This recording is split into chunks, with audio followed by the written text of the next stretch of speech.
ভোর ৬টার সময় যখন টিফিনটা রেডি করে তাকে দেখালাম, দেখো তো আজকের টিফিনটা পছন্দ হয় নাকি। এক গাল হাসি দিয়ে সে তো বলল, মা আজকে তো আমি টিফিন পুরো কমপ্লিট করে আনবো। এত সকালে স্কুলে যাওয়ার সময় তো তেমন কিছু খেতেই পারে না, আর এতটা টাইম স্কুলে থাকা এই টিফিনটার উপরই সব কিছু নির্ভর। তাই চেষ্টা করলাম একটু হেলদিভাবে টিফিনটা রেডি করার। বাচ্চারা তো এমনিতে সবজি খেতেই চায় না, তাই এই পাস্তার মধ্যে চেষ্টা করলাম যে কটা সবজি ঘরে ছিল সব সবজি দিয়ে দারুণ টেস্টি করে একটা পাস্তা টিফিনের জন্য বানিয়ে দেওয়ার। প্রথমেই পাস্তাটা সেদ্ধ করে জল ঝরাতে দিয়ে আমি এদিকে সবজিগুলো সব রেডি করে নিলাম। গাজর, বিনস, ক্যাপসিকাম, একটা মাঝারি সাইজের পেঁয়াজ কুচি আর খানিকটা পরিমাণ সুইট কর্ন।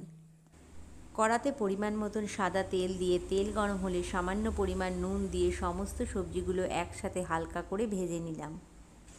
সবজিগুলো খানিকটা ভেজে নেবার পর অ্যাড করে দিলাম দুটো ডিম। ডিমের ওপর দিয়ে সামান্য গোলমরিচ গুঁড়ো আর সামান্য নুন ছিটিয়ে সবজির সাথে ডিমটা খুব ভালোভাবে ভেজে নিলাম। এই পর্যায়ে অ্যাড করে দিলাম সেদ্ধ করে রাখা পাস্তা। সবজি আর ডিমের সাথে পাস্তাটা খুব ভালোভাবে মিশিয়ে নেবার পর অ্যাড করে দিলাম 1 টিস্পুন গোলমরিচ গুঁড়ো আর 1 টিস্পুন পাস্তা মশলা। সমস্ত কিছু খুব ভালোভাবে মিশিয়ে নিয়ে বেশ কিছুক্ষণ লো ফ্লেমে রান্না করে নিলাম। নামানোর আগে দিয়ে দিলাম 1 টিস্পুন ম্যাগি মশলা। আবারও সমস্ত কিছু খুব ভালোভাবে মিশিয়ে নিয়ে গ্যাস ওভেন বন্ধ করে দিলাম। রেডি আমাদের একদম টেস্টি ভেজিটেবিল পাস্তা। এইভাবে বিভিন্ন ভেজিটেবিল দিয়ে পাস্তা তৈরি করলে খেতেও যেমন টেস্টি হয় আর দেখতেও ভীষণ কালারফুল হয়।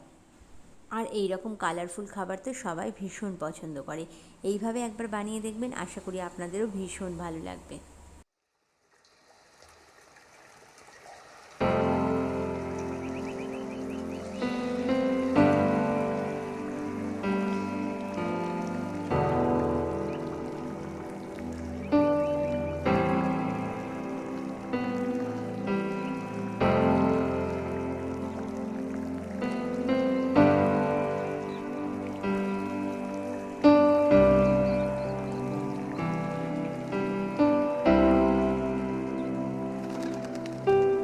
যেহেতু পাস্তাটা একদম গরম ছিল, সেই কারণে একটা প্লেটে নামিয়ে প্রথমে ঠান্ডা করে তারপরে টিফিন বক্সে দিয়ে দিলাম।